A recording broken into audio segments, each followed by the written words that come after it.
Primera víctima como edificio va a ser la Torre del Fang. La Torre del Fang es ese edificio que veis ahí al fondo. Ese edificio es del siglo XIV. En su momento las diligencias parece que paraban aquí, era como una casa de postas, se ha hablado de varias cosas, pero bueno, principalmente este es el motivo.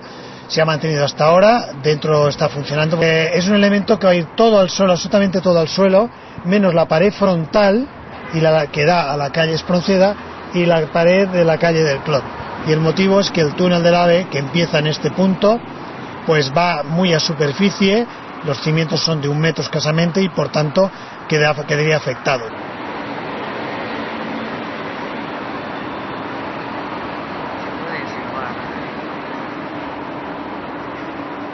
Dins del projecte de l'AVE, per la publicació que s'ha fet, la informació pública que s'ha fet, hi hauria afectat 3 jaciments, que serien el carrer Mallorca, el que tenim aquí al darrere, que seria on es trobava l'antic convent de Caputxins de Gràcia, i després al carrer Mallorca, doncs un enterrament medieval. La presència d'unes restes, un enterrament o unes restes ceràmiques podria fer que al voltant també hi haguessin més restes. Llavors, com a mínim s'ha de fer un control.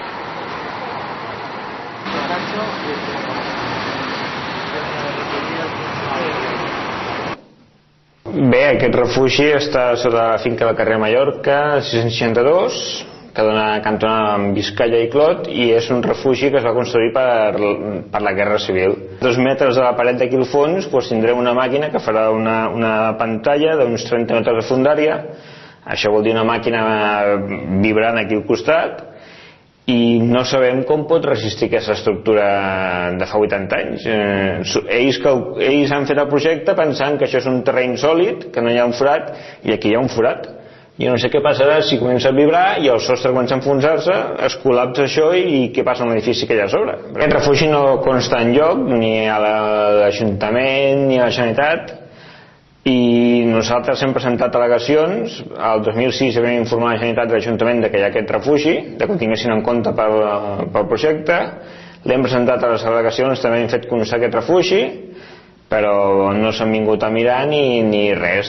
Però és una totxanada de fa 80 anys, que si jo fent una mica de pressió ja la trenco, doncs jo no sé què va ser una màquina d'aquí fent una perforació de 30 metres de fondària aquí al costat.